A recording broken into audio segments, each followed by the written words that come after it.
Bom dia, pessoal. Quase boa tarde já. Bom, vamos começar a palestra então. A ideia é a gente estar falando um pouquinho sobre o mundo de IoT e Linux, né? Principalmente Linux com target para microcontroladores, né?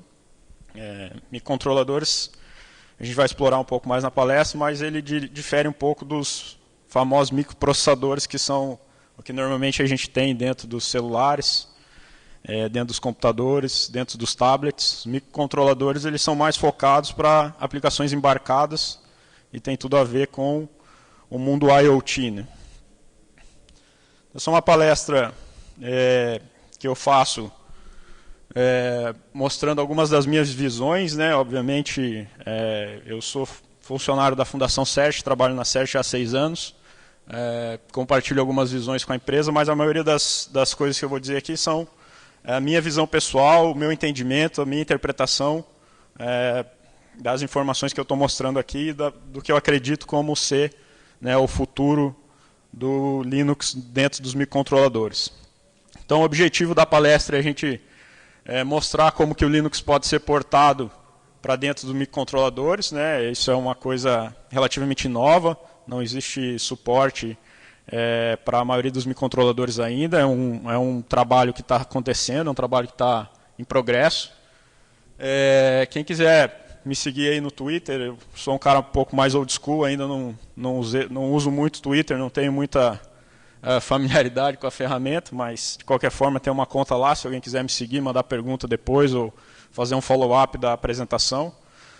Também pode me contactar no LinkedIn, essa ferramenta que o pessoal do evento está disponibilizando, o Macadu, para fazer perguntas aí a qualquer tempo durante a apresentação. Eu tinha um pointer device, mas estou sem bateria, então vou acabar tendo que voltar aqui para o computador toda hora. Ainda um pouquinho sobre mim, né? Eu sou engenheiro de computação, formado na PUC do Paraná em 2003, 2004.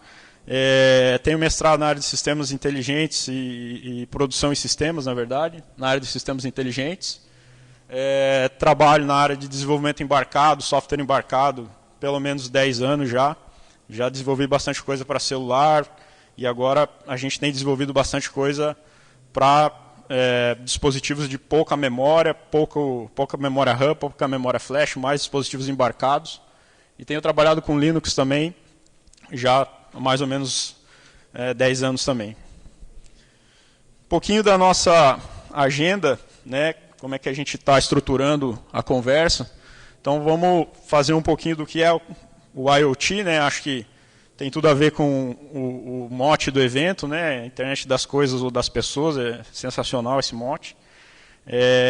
Falar um pouquinho do nosso entendimento de IoT, um pouco sobre o que são os microcontroladores, né? E quais as características dos microcontroladores, como é que a gente pode usar e para que eles são utilizados.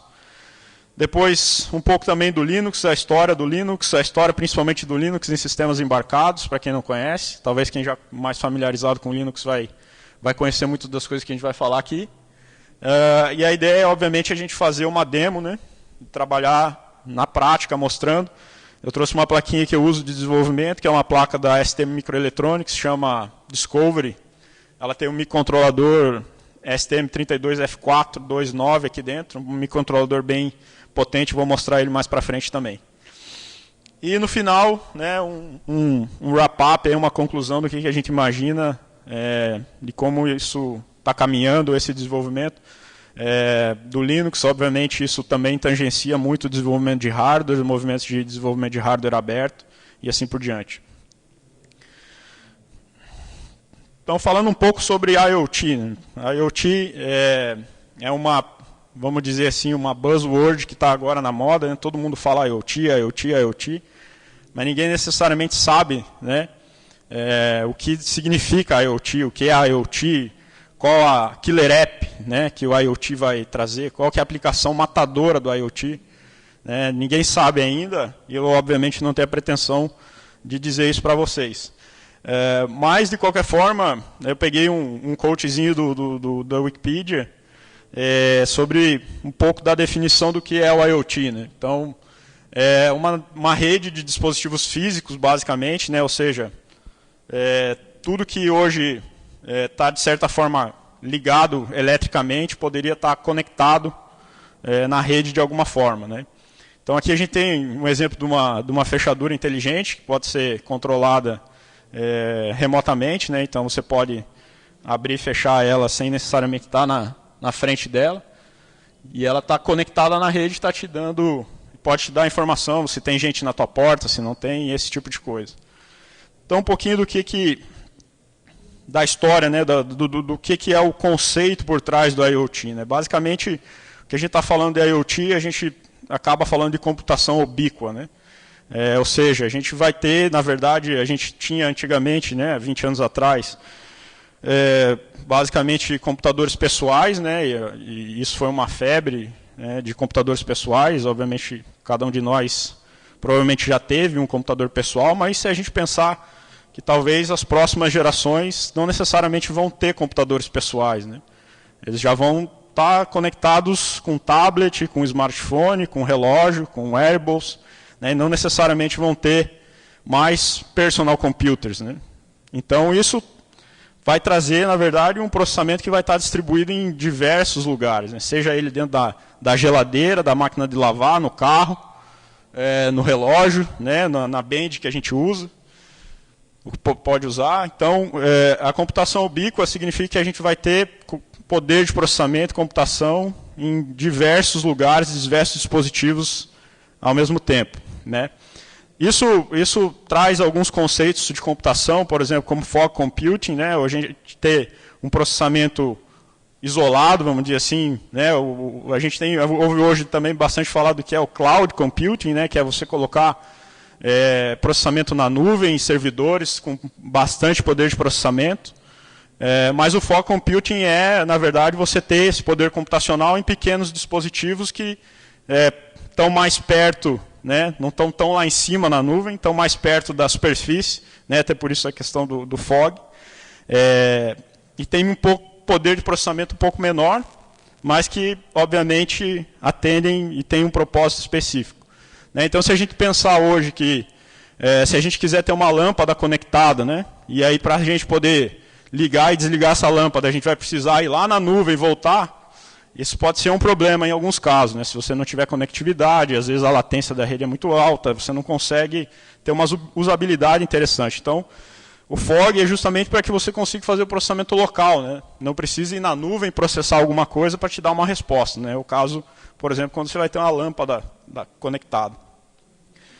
Ainda assim, conceitos de cloud computing tem tudo a ver com a internet das coisas. Né? A internet das coisas está muito conectado também ao uso de sensores. Né? E o tipo de informação e o tipo de aplicação que você faz em cima desses sensores. Então, você tem que jogar o dado na nuvem, você tem que processar esse dado e você quer que ele te dê uma resposta. Né? Então, a gente pode fazer data science, data analytics em cima de coisas que hoje são físicas, né? Que são sensores, são dados físicos que a gente está coletando em tempo real. Às vezes o processamento é em tempo real, às vezes não, mas esse tipo de coisa sobe para a nuvem, né? E a gente imagina uma cidade conectada, onde milhares de dispositivos vão estar ligados, vão estar enviando dados para a nuvem, e isso tem que ser processado, armazenado de forma inteligente.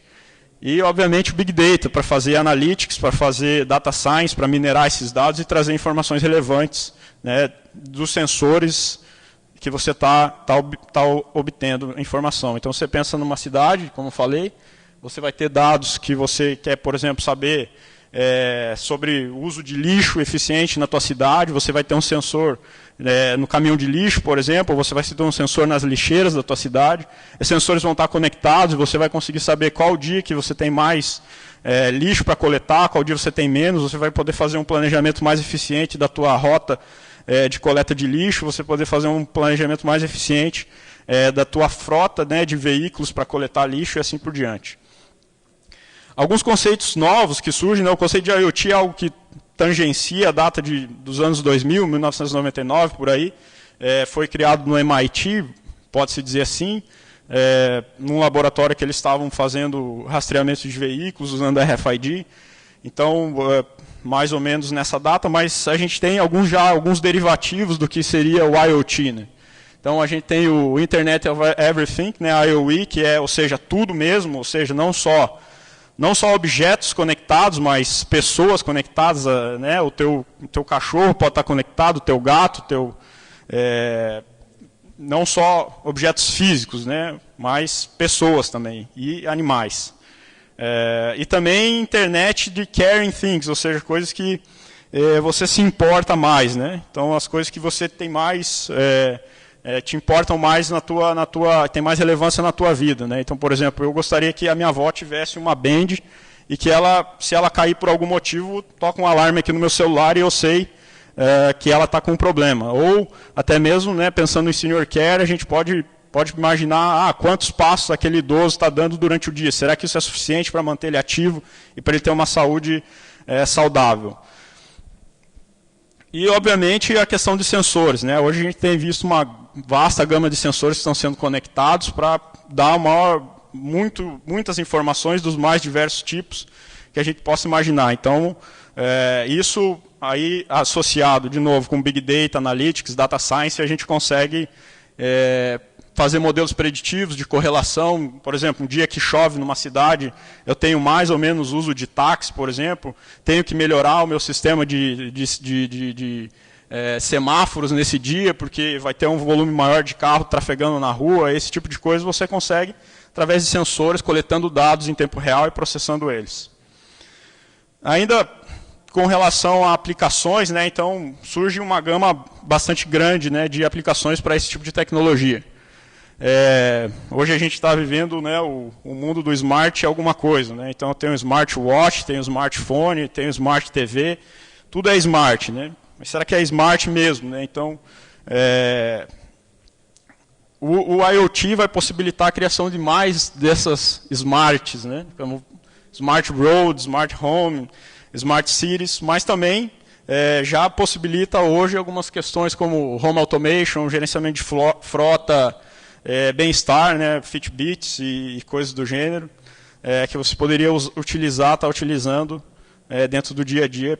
Prática de esporte também, hoje você vê, na maioria dos esportes, de alguma forma, você consegue extrair dados em tempo real de uso dos atletas, mesmo seja futebol, surf, skate, de alguma forma esses dispositivos estão conectados. Vou passar rapidamente por uma análise mais, vamos dizer assim, mercadológica do mundo IoT. Esse é um gráfico da Gartner 2014, né? Então ele tem ali como que o IoT estava, né, na curva de expectativa. Então em 2014 ele estava no pico da expectativa mais inflada, como eu falei, todo mundo fala de IoT, todo mundo diz diz que faz IoT, mas ninguém na prática de fato sabe, né, o que é o IoT ou o que é a aplicação matadora da IoT. E como o Big Data ele vai entrar no vale de desilusão e um dia, quem sabe, se estabelecer como uma tecnologia, um modelo de negócio de fato. Algumas previsões ainda sobre essa linha mais mercadológica, se estima que até 2020, né, no caso aqui 2018, se não estou enganado, os dispositivos conectados, né, as coisas conectadas já vão ser mais em volume maior do que smartphone e tablets, né? Então, a gente vai ter muita coisa conectada, né? Isso obviamente traz várias preocupações. Uma delas é com relação à segurança, que só por si só é um tópico à parte, né? Falar sobre segurança em IoT, mas é uma preocupação. Você tem a tua casa conectada, você não vai querer que ninguém acesse os teus dados ou comande alguma coisa dentro da tua casa. A mesma coisa se você pensar num prédio, se você pensar numa cidade e assim por diante, né? A gente tem visto, né, em alguns carros conectados, né, que estão com muito problema de acesso e segurança e vulnerabilidade, causando até alguns problemas bem graves para esses fabricantes de carro. Então, assim, agora eu vou entrar num ponto mais, começar a falar um pouco mais tecnês, vamos dizer assim, né, a parte mais técnica do que a gente entende por IoT. Já explorando o tópico mais sobre microcontroladores, né, também o que são microcontroladores. Microcontroladores também acabam entrando numa zona cinzenta de definição onde dificilmente a gente consegue pragmaticamente dizer isso é um microcontrolador ou isso é um microprocessador. Obviamente os fabricantes eles definem no seu no seu portfólio, que é uma coisa, que é outra, mas do ponto de vista técnico, né, quando você olha para o chip, você fala, pô, isso aqui é o quê? É um microcontrolador, microprocessador.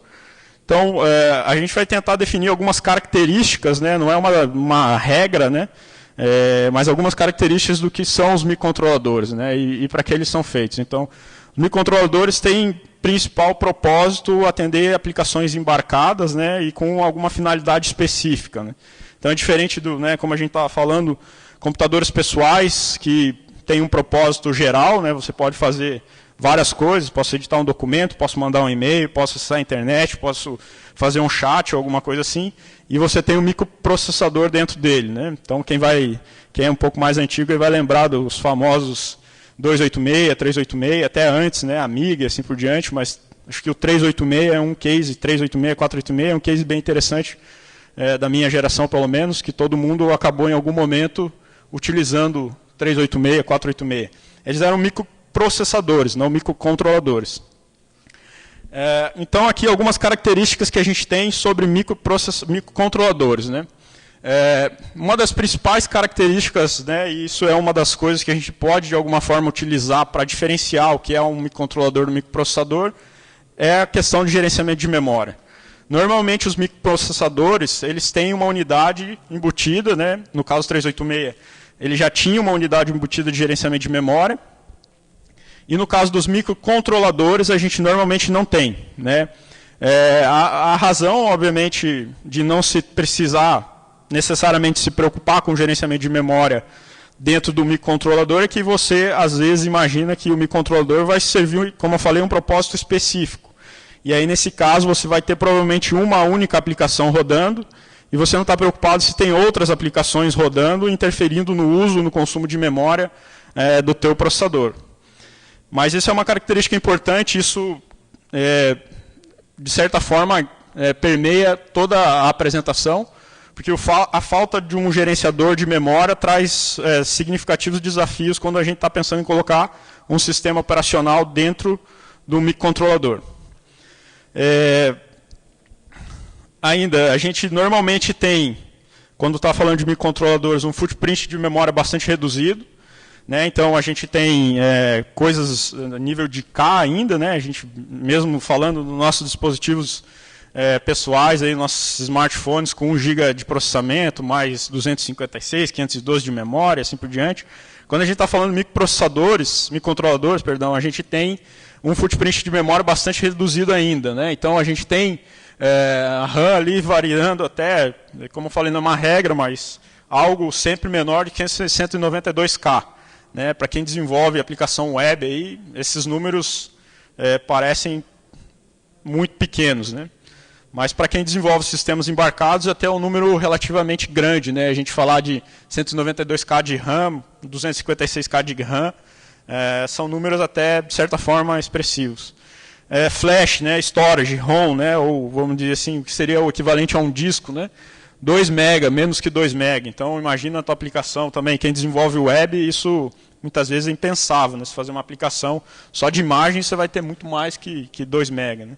Imagine código. Né? Então, no caso de sistemas embarcados, 2 MB também, nesse nível, microprocessado, microcontrolado, é bem restritivo. Tem também algumas informações de preço, né? E isso também é um dos fatores motivadores, né? Porque a gente pode pensar logo, então, por que vai usar microcontrolador para fazer esse tipo de coisa? Né? Por que não usa logo o microprocessador? E aí a gente entra numa questão bastante sensível, que é a questão de custo. Né? Então, o microcontrolador, normalmente, ele tem um preço bem mais acessível, um preço inferior ao microprocessador. De novo, não é regra, né? Existem microprocessadores também de baixíssimo custo, mas se você for olhar o preço de média, o average sales price 2014, 2015, né, gira na casa de centavos de dólar, de 65 centavos.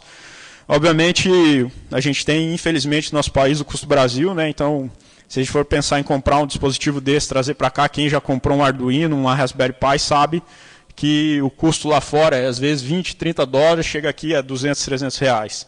A gente faz uma conta de padeiro ali em torno de 7 a 8 vezes mais caro aqui no Brasil do que fora do Brasil. Uma das características principais ainda do microcontrolador é o famoso, aí também, quem já teve Arduino, quem já mexeu com Arduino e sistemas embarcados, os GPIOs, né, que são os General Purpose Input Output. Na verdade, a ideia é que você consiga utilizar os pinos do teu processador para a finalidade, do teu microcontrolador, para a finalidade que você quer de fato utilizar. Né? Então, se você quer fazer desde a aplicação mais simples lá de piscar um LED, que é o que eu vou acabar demonstrando, o famoso Hello World do mundo embarcado, piscar um LED. Mas desde que você quer fazer piscar um LED, se você quer controlar um motor, se você quer ler um sensor, se você quer...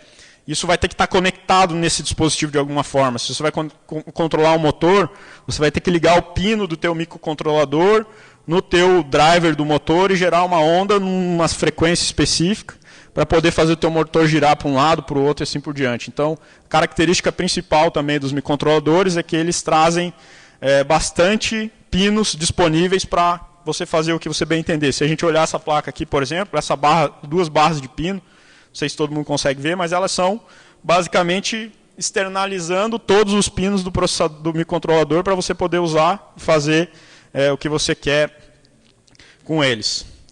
Normalmente os microcontroladores eles também não vêm sozinhos, né? Diferente dos microprocessadores que acabam sendo só a unidade de processamento mesmo, os microcontroladores eles acabam trazendo outros periféricos junto com eles.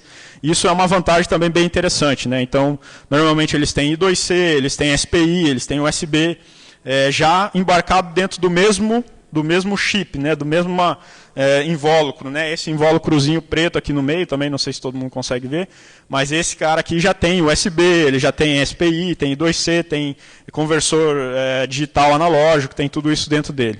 E, de novo, né, as aplicações mais comuns para microcontroladores, né, então a gente tem automação, healthcare, né, wellness, e obviamente internet das coisas, como foi colocado.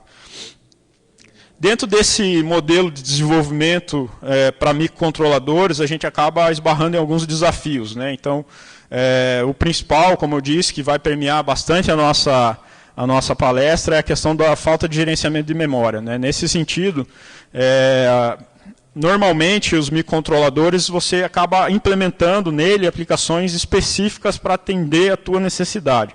Então, você acaba optando por um modelo que a gente chama de bare metal, né? Ou seja, um modelo basicamente onde você vai quase escrever código em assembly, né? Quase porque, como está ali no slide, muitas vezes, né, ou na maioria das vezes, para não dizer sempre, o fornecedor do chip, né, que você está comprando, ele vai te fornecer uma API, né, uma série de bibliotecas para você poder abstrair algumas coisas do teu microcontrolador.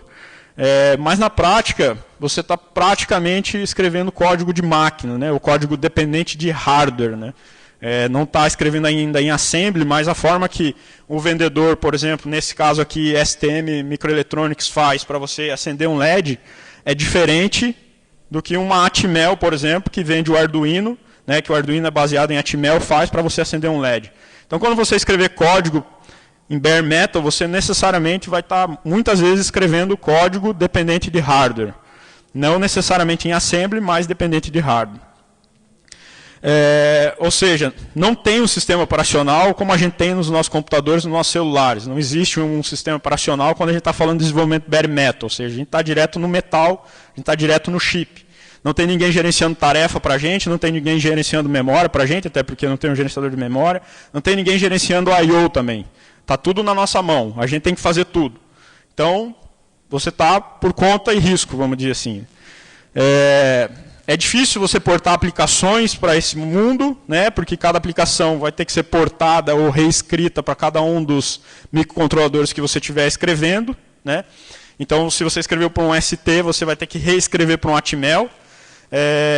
Muitas vezes é difícil de você fazer atualizações naquele hardware, porque aquele hardware é um hardware às vezes único, difícil você às vezes ter acesso, mas mesmo assim existe sempre um risco de você fazer atualização, não existe um gerenciador de pacote para você, para ir lá e atualizar certas coisas que você quer.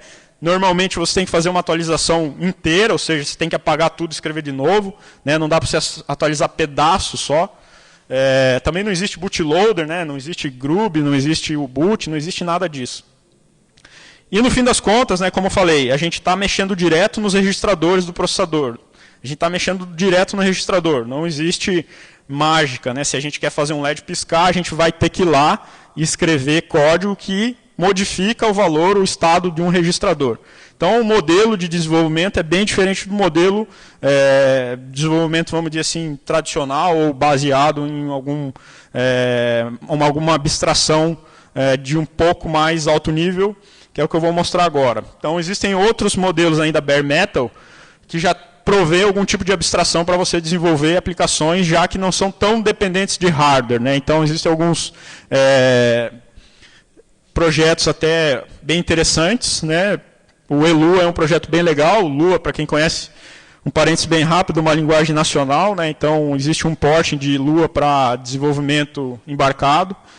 Python também, que é uma linguagem muito popular, né? Então, o MicroPython acaba trazendo essa comunidade Python para dentro do mundo de sistemas embarcados e desenvolvimento IoT.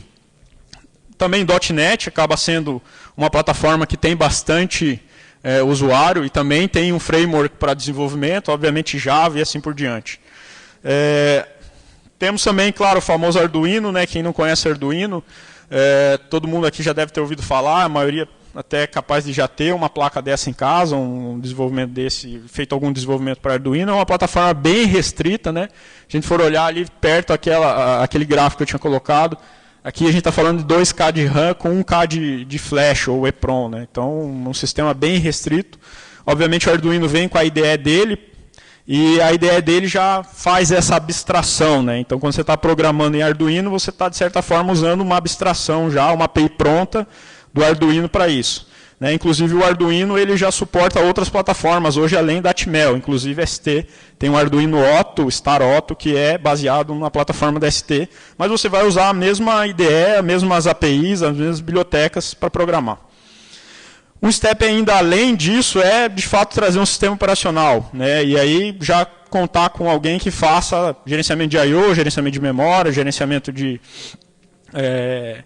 processo para você, de task, né? Então, a gente tem os famosos sistemas operacionais de tempo real, né? Então, também, isso é uma característica que a gente normalmente vê em microcontroladores, é que a gente normalmente quer fazer alguma coisa em tempo real, mais no sentido de fog computing do que cloud computing. Ou seja, se a gente quer que a lâmpada acenda, a gente quer que ela acenda agora, não quer que ela vá na nuvem, consultar alguma coisa e depois ela acenda. Então, nesse sentido, esse tipo de dispositivo pode contar com sistemas de tempo real que tem uma resposta rápida, baixa latência, ou seja, quando você manda fazer alguma coisa, ele faz. Na verdade, ele tem um tempo pré-definido para fazer, ou seja, o conceito de tempo real é que eu tenho um tempo estipulado para fazer uma tarefa e eu tenho que terminar nesse tempo. Eu não posso demorar um pouquinho mais, porque um outro processo entrou no meio e atrasou a minha atividade. Eu tenho aquele tempo pré-definido para mim, eu tenho aquele slot para mim, eu tenho que fazer naquele tempo.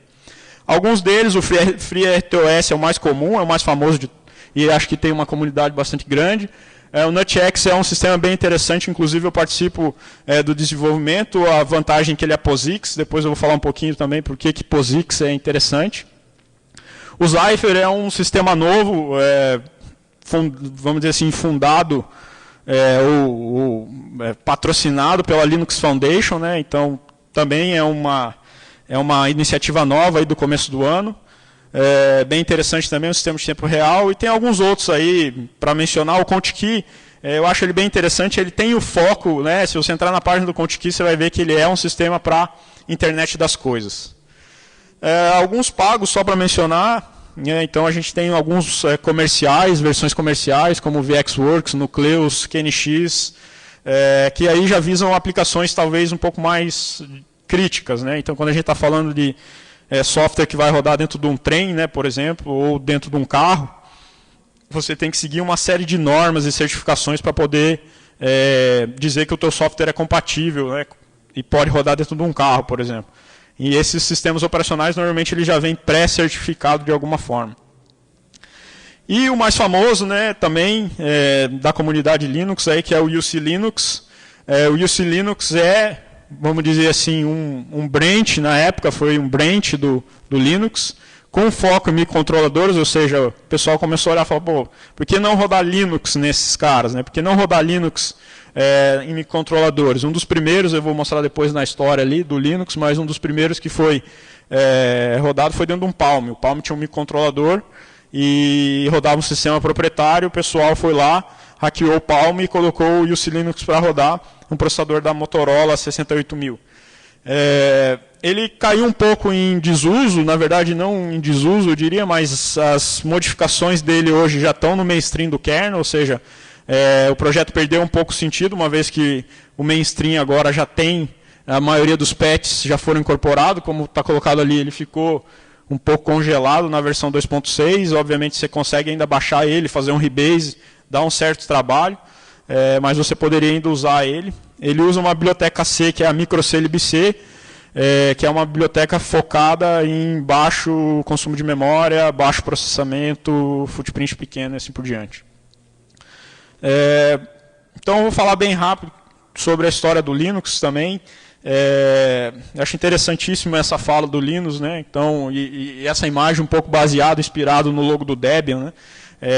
Da espiral positiva, né? Então o Linux é interessante porque tudo que você coloca, né, nele acaba virando um ciclo positivo e as pessoas se engajam e começam a contribuir. Eu acho muito interessante. Aqui um pouquinho da história, para quem não conhece, acho que a maioria das pessoas aqui é familiarizada, mas o Linux começou, né, com o sistema operacional do Linux num projeto quase que acadêmico, né? E aqui tem o e-mail dele na lista do Minix. O Minix era um outro sistema operacional da época que ele até usou parte, não usou o Minix em si, o código, mas ele desenvolvia usando o Minix.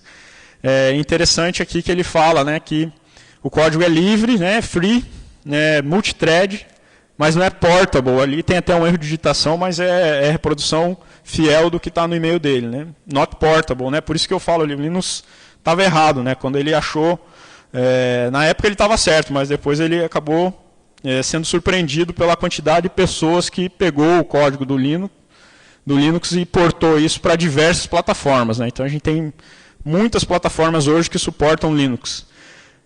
Eu vou tentar passar um vídeo, eu não sei se o áudio vai ficar bom, eu vou tentar. Esse é um vídeo da Linux Foundation sobre um pouco da história do...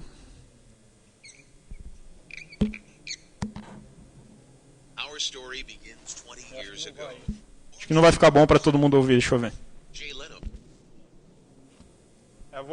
Depois, esse vídeo é bem famoso, da comemoração dos 20 anos do Linux, mas depois vocês podem acessar, eu passo o link e até na apresentação vocês podem ver.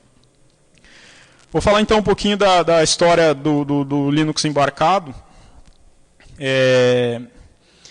Basicamente, a gente começa a nossa história de Linux embarcado em 95, isso o kernel já tinha aproximadamente 4 anos, né? Justamente dentro do Debian se surgiu a ideia de se fazer um instalador que pudesse ocupar apenas 1.44 megabytes de dados, né? E por que isso, né? Esse número não está aí por acaso, né?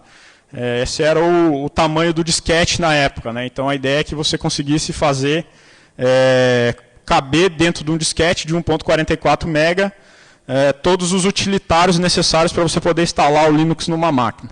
Em 95 também houve a primeiro porting para uma outra plataforma, que era a MIPS, que é uma arquitetura diferente de x86. Motorola 64000 em 96, 68000, PowerPC. Em 98, como eu falei, o Dragon Ball estava rodando já microC Linux num Palm. Em 99, ARM, né? ARM é um marco bastante significativo, né? Porque é uma plataforma, uma arquitetura bastante usada hoje em diversos dispositivos embarcados com baixo consumo, né? O ARM tem uma pegada mais de baixo consumo de energia, né? Então, ele se popularizou, hoje ele rivaliza aí com o x86, talvez já seja a plataforma mais utilizada hoje no mundo. E em 2005 também um marco interessante do tablet da Nokia, né, o primeiro, vamos dizer assim, internet tablet, e ele rodava Linux, né, em 2005, acabou, obviamente, sendo superado por um outro sistema operacional, na verdade um flavor do Linux, né, uma distribuição Linux, que é o Android. Hoje a maioria dos celulares que a gente tem por aí rodam Android. Então, rapidamente, por que Linux, né, e talvez por que não usar o Linux? Né? Por que usar Linux em microcontroladores? Né? Então, dentre aquelas opções que eu mostrei, por que a gente usar Linux? Né? Então, assim, a comunidade, obviamente, é gigante, né? Então a gente tem inclusive diversos fabricantes hoje participando da comunidade. Eu participei uma vez da Embedded Linux Conference e o pessoal mostrou um gráfico interessante, eu não vou lembrar os números de cabeça, mas hoje a comunidade Linux financiada por empresas já é maior do que a comunidade Linux de hobbyistas, né? De pessoas que estão lá fazendo só por hobby. Então, a maioria das pessoas que trabalha hoje no kernel do Linux, de alguma forma, elas são financiadas por algum tipo de empresa. Né? Seja a Red Hat, Intel, IBM e assim por diante. Né? Ele é portável, né? Então, como foi mostrado ali, inicialmente não era a ideia. Né? Isso é uma coisa que a gente tem que ficar com isso bastante na cabeça. E na conclusão a gente vai trazer esse tópico, né? Mas ele é portável, ou seja, inicialmente ele foi criado para PC, ele foi criado para personal computer. Então ele tem ele traz algumas características de um sistema operacional de desktop, mas ele é portável, né? Então você pode portar ele para um sistema embarcado, por exemplo. Mas é importante você entender principalmente a tua aplicação e se vale a pena ou se é interessante no teu caso, quando você estiver usando ou desenvolvendo o teu sistema embarcado, se vale a pena você pagar o preço de algumas abstrações que são de desktop. É muito interessante, ele é POSIX, né? Então, ou seja, toda a parte de linha de comando, sistema de arquivo, isso é tudo definido em POSIX, API libc, é tudo definido em POSIX, ou seja, código POSIX. Então, você pode escrever código que é compatível com POSIX, que ele vai rodar em cima do Linux, ou seja, a portabilidade de aplicação também é bem interessante. A comunidade de ferramentas open source, né, e ferramentas e ambiente de desenvolvimento de código aberto, que tem também bastante grande. Um ponto que eu acho principal e fundamental no caso da internet das coisas é o número bastante grande de suporte a diversos tipos de drivers. Né? Então, quando a gente está falando de microcontroladores, você vai estar com o teu microcontrolador conectado a algum dispositivo, algum periférico. Esses drivers estão ali já, vamos dizer assim, a maioria deles prontos para ser usado direto, out of the box. Né? Execution in place, isso é bem interessante para quem trabalha com o sistema embarcado, talvez esse tema seja mais comum, mas você consegue rodar código direto do teu storage, né, direto da flash. Você não precisa carregar o código para a memória e depois executar ele. Você consegue rodar código direto da flash. Isso traz uma economia de recursos, traz mais velocidade e reduz até o tempo de execução em alguns casos. Obviamente ele é free, como já foi colocado e o próprio Linus colocou. Eu trago um contraponto aqui, obviamente a gente tem que sempre pensar, o Linux é interessante, sim, é a minha escolha, mas ele não é a escolha de todo mundo. E por quê? Né? Por que ele não é a escolha de todo mundo? Então, ele tem um footprint um pouco elevado, existe uma iniciativa chamada Linux Tiny, que é para tentar miniaturizar o código e o kernel do Linux e todos os seus subsistemas. Né? Quando a gente fala de Linux, a gente está falando kernel, mais todos os subsistemas que fazem parte do repositório, vamos dizer assim. A gente tem subsistema de USB, de rede, de consumo de energia e assim por diante. Né? Então ele tem um footprint ainda grande. Ele tem uma latência e isso é muito importante, é a característica que eu falei, ele é pensado para PC, ele não é pensado para sistemas embarcados. Então essa é uma característica que vem do mundo PC, ou seja, a latência no mundo PC não é tão importante. Aqui, né, para sistemas embarcados, pode ser muito importante. Então tem que tomar cuidado, porque ele não é um sistema de real-time. Existe também uma iniciativa chamada Linux RT, que tem alguns patches que você pode aplicar em cima do kernel e transformam ele num kernel real-time.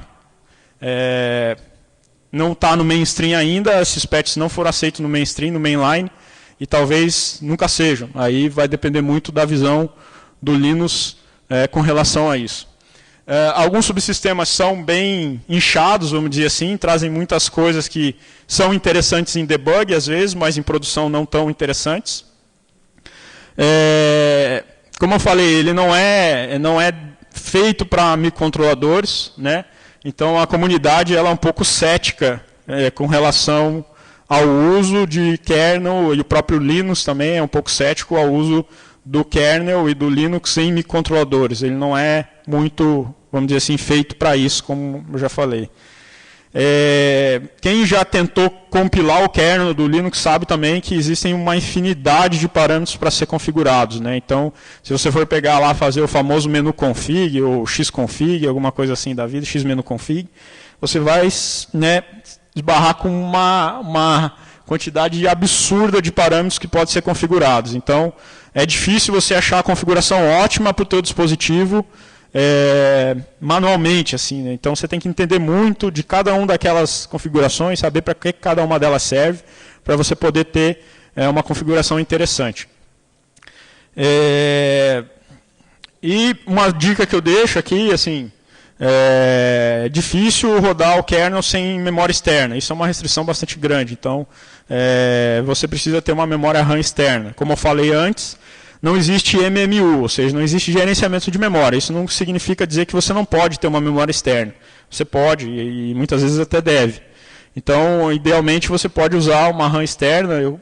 Minha sugestão, para quem está começando, não tentar rodar com menos de 8 MB externo, ou seja, você está desenvolvendo algum tipo de hardware, né? Tentar pelo menos colocar 8 MB de memória. Com menos que isso, é bem difícil conseguir que ele rode de uma forma minimamente eficiente. Eu vou dar uma acelerada aqui, que eu já estou ficando sem tempo para fazer a demonstração. Aqui, alguns conceitos que a comunidade de sistemas embarcados e principalmente a comunidade ARM trouxe para o kernel, que é o Device Tree. O Device Tree é uma ferramenta bem interessante. Basicamente, você consegue colocar a descrição do teu hardware de forma textual, né? Então, de forma textual, você pode pegar vou mostrar aqui no outro slide, você pode pegar e descrever o teu hardware de forma textual, né? Então, ali, por exemplo, eu estou dizendo que eu tenho um clock, né, que ele vai estar rodando numa frequência fixa. Nesse caso, ele vamos dizer assim, esse aqui é um device tree geral, e depois você especifica ele para a tua plataforma. Ele funciona mais ou menos como um include em C. Esse aqui é um include, né, e existe depois o código específico de plataforma, por isso que a frequência dele está zerada ali. Quando eu for especializar para o meu hardware, eu vou dizer, esse hardware aqui tem uma frequência de 8 MHz. Ali também a questão do SOC, né, como eu falei, o SOC, ele, na verdade, vem com vários periféricos. Aqui a gente está mostrando alguns periféricos de timer, então eu estou sem o meu pointer device, mas basicamente o que está escrito ali é que aquele timer 2, ele está na posição de memória 40000, né? Ele é compatível com o driver de timer da STM32, ele responde na interrupção 28 do processador, o clock desse timer está associado com um gate de clock na posição 128, e ele, nesse caso aqui, está desabilitado, né? Então, na verdade, aqui eu tenho toda a descrição, vou acabar descrevendo todo o hardware que tenho, todo o meu SOC, dentro desse descritivo de device tree, e eu vou compilar esse device tree depois e gerar um binário, né? Em cima desse binário, esse binário vai ser carregado pelo bootloader para configurar o meu hardware. Rapidamente também, como eu falei, o kconfig, ou seja, make menu config. Tem um cara da Sony ali que fala, inclusive, né, que a estratégia manual é bem difícil, né, mais de 13 mil opções, então tem que estar um pouco familiarizado. No nosso caso, da nossa placa específica, o STM32 defconfig, isso já está no mainstream, então se você baixar o kernel hoje, você já tem essa configuração lá, né? E a dica que eu dou é não se desespere, né, porque tem muitas opções, é muito difícil, você tem que ler o help de cada uma delas, entender para que cada uma delas sabe. Claro que com o tempo você vai se familiarizando mais com a menu config. A gente precisa, obviamente, ter um bootloader, né, para poder startar o kernel. Também no caso do bare metal a gente não precisa. Basicamente o que o bootloader tem que fazer são alguns passos mais básicos ali: inicializar a RAM, caso você tenha uma RAM externa ou não, inicializar uma porta serial. É difícil você fazer um desenvolvimento embarcado sem ter uma porta serial, um console para você ver o que está acontecendo. Inicializar o sistema de arquivos, né, e carregar o kernel.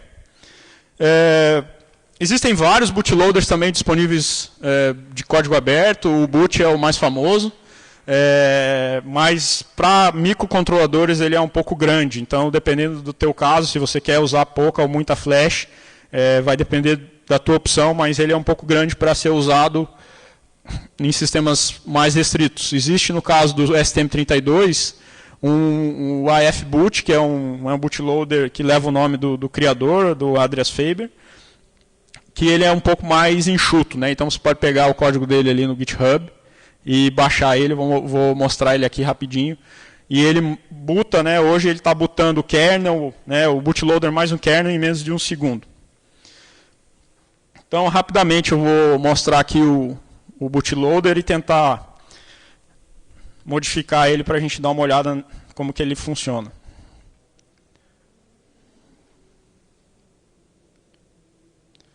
Então, basicamente, aqui a gente vai fazer os passos que estavam descritos ali. Né? Então, ele vai o que ele está fazendo aqui no main? Inicializando uma série de registradores, né? Como eu falei, aqui a gente ainda está bare metal, então a gente está no registrador, não estamos fazendo nada além do que inicializar registrador. Já existem algumas funções, por exemplo, clock setup, aqui ele já está configurando o clock do processador, divisores de PLL, assim por diante. A configuração da memória externa, como eu falei, inicializar a RAM, essa RAM que está nessa placa que usa bastante pino, desculpa. Então tem que inicializar todos os pinos da RAM. E aí fazer uma inicialização da configuração dela, dos timings da RAM, baseado, obviamente, no datasheet da RAM. Inicializa uma porta serial aqui também. Né, então, inicia os pinos da porta serial e depois inicializa ela e chama o kernel. Basicamente, chamar o kernel é uma chamada de função. Então, ele pega o endereço onde o kernel está localizado dentro da flash, aponta isso com um ponteiro de função para aquele endereço e passa alguns parâmetros para ele. Esse parâmetro aqui é o parâmetro do device tree. Então, esse é o endereço que o device tree compilado está dentro da flash. E aí, a partir daqui, o kernel assume e ele executa. Vou tentar mostrar rapidamente aqui esse bash está até com uma demo de ELU, eu vou sobrescrever ela com o bootloader. Vou tentar colocar aqui uma saída na serial para a gente ver. Deixa eu pegar minha colinha aqui.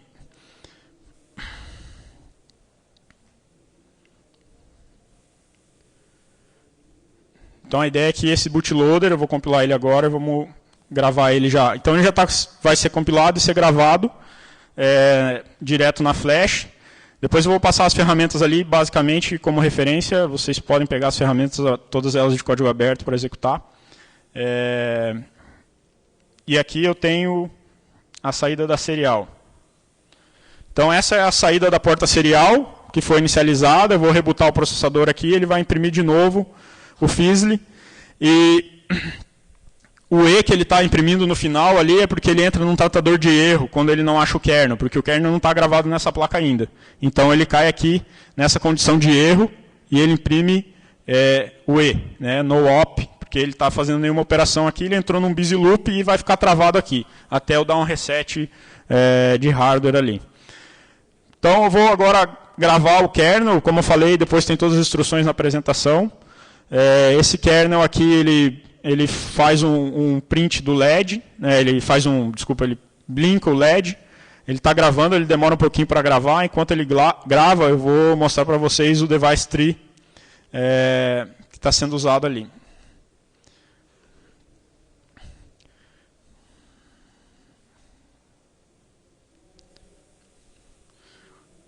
Primeiro eu vou mostrar o device tree do processador mesmo, né, que é o device tree completo. Ele é um device tree, como eu falei, ele é recente, do ano passado. A comunidade está ganhando volume no desenvolvimento de microcontroladores. Então ainda não são todas as plataformas que são suportadas. A STM32, por ser uma das mais usadas, é bastante suportada. Ela é baseada numa arquitetura ARM V7M, né? A maioria dos nossos celulares é ARM V7A. Que são de application, né, e o M é mais para microcontroladores em tempo real. Então aqui tem o SOC e as características dele, que eu queria mostrar para vocês. Por exemplo, a UART, né? Então a UART está definida aqui, né, como sendo a UART 1, né, o endereçamento dela no registrador que ela está, o tamanho desse registrador, a interrupção que ela responde, qual o clock que vamos dizer assim, que triga ela. Já gravou aqui, não sei se todo mundo vai conseguir ver aí de longe, mas o LED está piscando aqui. Basicamente esse LED pisca porque a gente configura ele no Device Tree, eu vou mostrar agora rapidinho aqui. No Device Tree a gente configura ele como sendo um LED. Acho que eu tenho...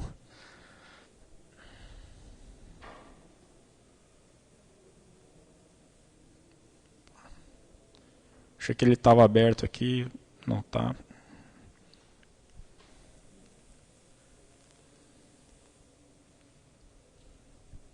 Bom, vou mostrar aqui na própria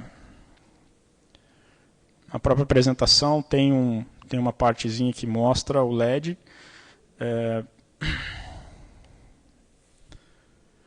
Então, basicamente, o Device Tree, a gente configura ele dizendo qual o pino que a gente quer. Depois eu volto aqui. Basicamente, a gente vai dizer qual o pino que a gente quer que ele acenda, né?